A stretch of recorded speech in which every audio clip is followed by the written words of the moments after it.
This is Mitsui O.S.K. Line's fiscal year 2024 first quarter business performance briefing. I am Kazuya Hamazaki, CFO of Mitsui O.S.K. Lines. Let me start with a general overview. In the first quarter of fiscal year 2024, we achieved business profit of 94.9 billion yen, ordinary profit of 108.6 billion yen, and net income of 107.1 billion yen. Overall, we achieved financial results that far exceeded both our initial forecasts and the levels achieved in the same period a year earlier, reflecting strong performances in the container ships business and the energy business, with the depreciation of the yen against the dollar.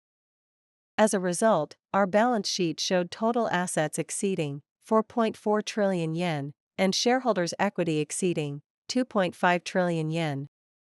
As for progress on the investment plan, set out in Blue Action 2035, in the first quarter of this fiscal year, we made various investments including ordering an FSRU for a project in Poland, joining a project to develop a frozen and refrigerated warehouse in Singapore, and joining an office building development project in India.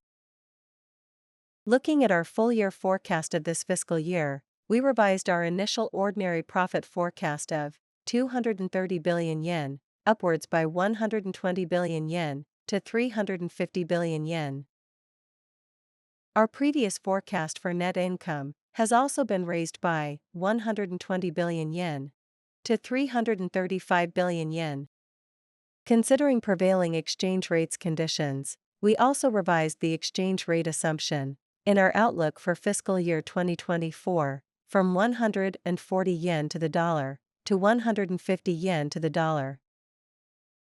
Since there has been no improvement in Red Sea tensions, we changed our assumption on resumption of transit through the Red Sea from October 1, 2024 to January 1, 2025. Due to the upward revision of our forecast, we revised our annual total dividend forecast to 280 yen per share, which is an increase of 100 yen per share, in accordance with our shareholder return policy, which sets the dividend payout ratio at 30%. I will now give an overview of the financial results for the first quarter, based on the financial results presentation materials. I will now explain the financial results by segment. Dry bulk business. The dry bulk business posted ordinary profit of 6.9 billion yen, a decrease of 19.4 billion yen from the same period of the previous year. The decrease in profit is largely attributable to the absence of profit from the reversal of an allowance for doubtful accounts recorded in the first quarter of the previous fiscal year. Looking at each type of vessels, the Capesize bulker market rates trended upward, reflecting improvement in vessel supply and demand, especially in the Atlantic Ocean routes, as a result of steady iron ore shipments from Western Australia and Brazil, as well as strong bauxite shipments from West Africa, resulting in a year-on-year increase in profit.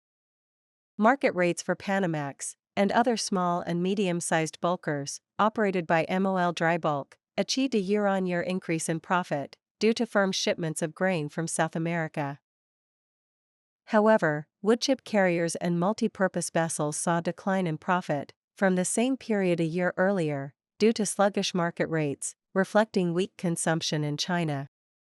As a result, the dry bulk business overall posted year-on-year decline in profit, but generated higher profit than the previous forecast.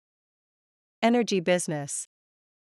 The energy business posted ordinary profit of 22.7 billion yen, rising 3.3 billion yen year-on-year, and contributing to push up overall profit.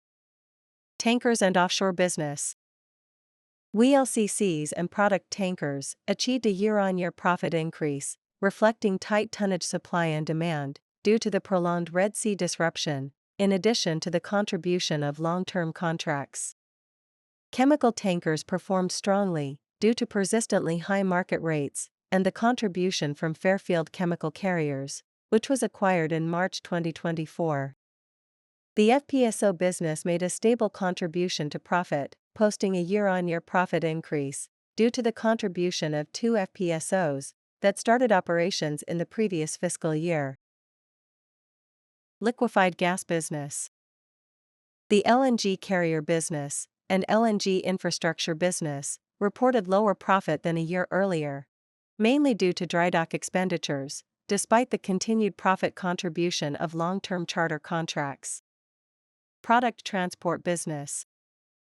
The product transport business, which includes the containerships business, posted ordinary profit of 65.3 billion yen, rising 24.9 billion yen from the same period a year earlier, due to significant improvement in container freight rates. Containerships business. The key points are shown on the material. The main point is that vessel demand increased due to rerouting through the Cape of Good Hope in connection with Red Sea tensions. Combined with congestion at major ports and shortage of container boxes, it led to tighter tonnage supply and demand, and higher spot freight rates, resulting in a year-on-year increase in profit. Liftings also improved on the back of firm personal consumption in North America and recovering personal consumption in Europe. Capacity utilization rates also increased significantly due to demand for the buildup of inventory associated with geopolitical risks. In the first quarter, one reported after-tax profit of $779 million, and MOL integrated its 31% share of these earnings into segment profit as equity in earnings of affiliated companies. Due to these earnings, at one, our containerships business reported ordinary profit of 42.7 billion yen for the first 3 months, which represents a year-on-year increase in profit. Car carrier business. As in the previous fiscal year, car carriers continued to operate at almost full capacity. Although Red Sea tensions caused congestion at ports in the Persian Gulf, congestion eased at ports in Australia, Canada, and Central America, and the operational efficiency of vessels improved, resulting in a year-on-year increase in profit. Terminal and logistics business. While the domestic terminal business performed solidly, the logistics business reported year-on-year profit decline due to rising procurement costs of air and sea transportation.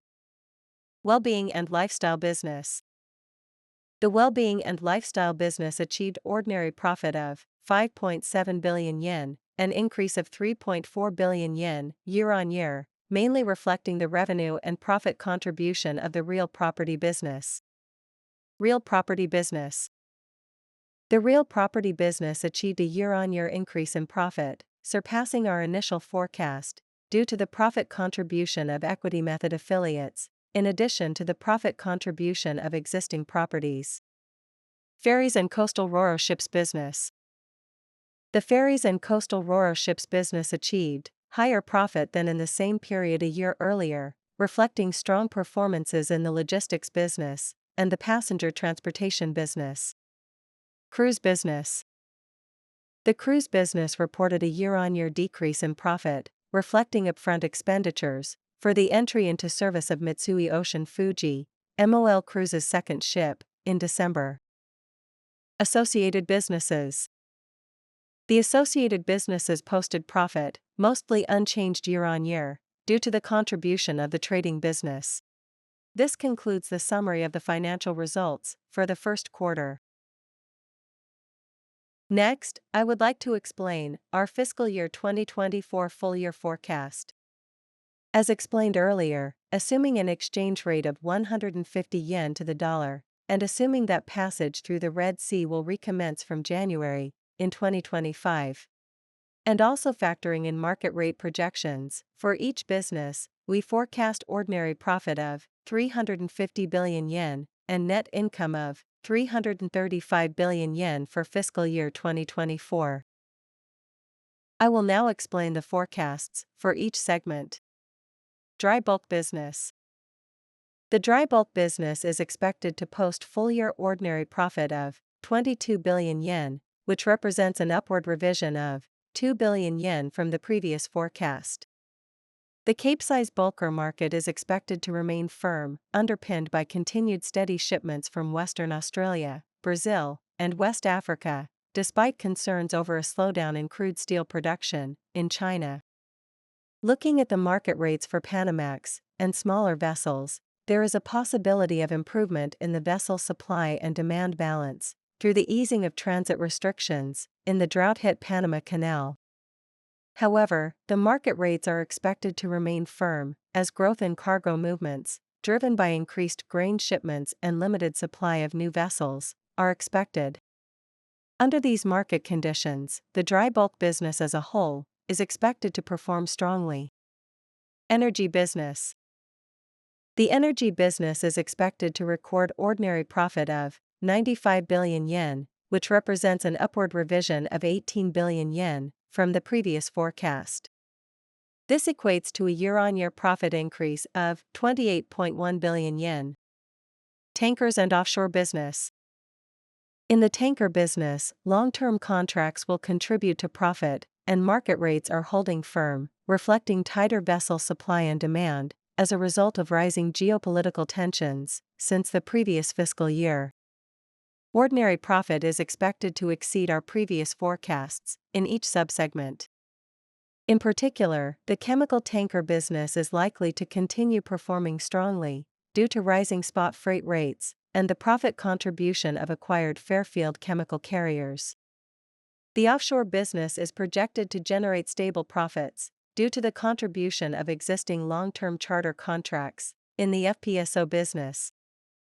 In the liquefied gas business, existing long-term contracts are likely to make a stable profit contribution. Product transport business. The product transport business is expected to record ordinary profit of 227 billion yen, which represents an upward revision of 92 billion yen from the previous forecast.